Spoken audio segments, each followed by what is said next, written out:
আপনাদেরকে যেই জায়গাটা এখন দেখাবো ভিডিওতে, আমি এই জায়গাটা খুবই রহস্যপূর্ণ একটা জায়গা, যেটা আমার বাবার কাছ থেকে আমি শুনছি। আপনারা নিজ চোখে দেখেন, ভালো লাগতে পারে। এই যে আপনারা দেখতেছেন পতাকার মতো সীমানা করা, এদিক দিয়ে যাতায়াত করা নিষেধ, ঠিক আছে।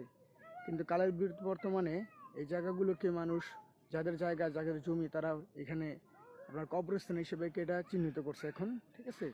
এই যে আপনারা দেখতেছেন যে এই যে সামনে যে পুরাতন ইটের যে টুকরোগুলো দেখতেছেন, এই যে এটা আমার বরাবর আমার সামনে, এটা কোনো কবর না, এটা হচ্ছে পুরাতন একটা মসজিদের মিনারটা। এটা মসজিদের মিনারটা দেখেন। এই যে আপনারা দেখেন কি কি পরিমাণ পাথর ছিল তখনকার, দেখেন কি পাথর ছিল। এগুলো ইট না, কিন্তু এগুলো কিন্তু পাথর, ঠিক আছে, পাথর। তো আব্বা বললো যে যতটুকু, যে এটা তাদের দাদার মুখ থেকে শুনে, এটা গাইবীভাবে মসজিদটা উঠছিল, পরবর্তীতে কোনো একটা কারণবশত মসজিদটা ডাইবে গেছে। শুধু এখন এই যে কালার বর্তমানে আস্তে আস্তে আস্তে আস্তে বয়সের সঙ্গে সঙ্গে মসজিদের মিনারটা আপনার বের হয়ে আসছে। এখন গাছ গোড়ানগুলো সব পরিষ্কার করে এটা কবরস্থান হিসাবে মাটি ফেলে কবরস্থান বানানো হয়েছে। ওই যে কবর, আশেপাশে আরও বেশ কিছু কবর হয়েছে, ঠিক আছে। আমি ছোটোবেলা দেখছি এখানে বিশাল একটা বট গাছ ছিল, ঠিক আছে। এটারও কাইটটা পরিষ্কার করা হয়েছে। এখানে তাল গাছ লাগানো হয়েছে অনেকগুলো সারি সারি, এই যে অনেকগুলো সারি সারি তাল গাছ লাগানো হয়েছে, ঠিক আছে।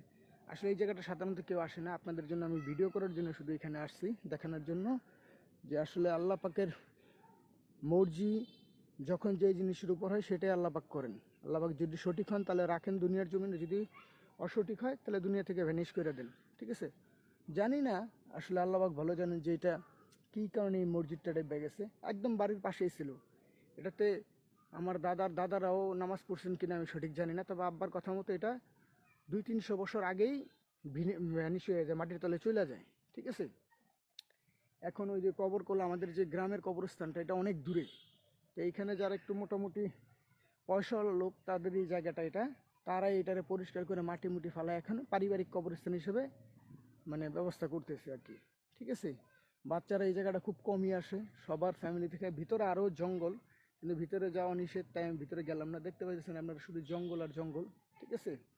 মসজিদটা অনেক বড় ছিল। আমি যে এখন যে জায়গাটা দাঁড়ানো আছি, সম্ভবত এটাও এটাও মসজিদের কোনো মিনারের পাশের কোনো অংশ, ঠিক আছে।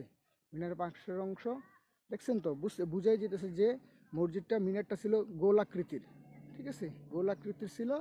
যেটা এখন উপর থেকে যদি দেখাই দিই যে আপনাদেরকে, তাহলে দেখেন আপনারা ওই যে মিনারের কিছুটা অংশ, বাড়তি অংশ দেখা দিতেছে, ঠিক আছে।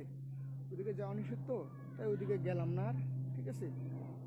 আশপাশে অনেক ভরাট হয়ে আসছে, চারদিক ভরাট হয়ে আসছে, ঠিক আছে। এটা আরও পূর্বে যখন আমি ছিলাম তখন দেখছি এটা আরও অনেক জঙ্গল ছিল।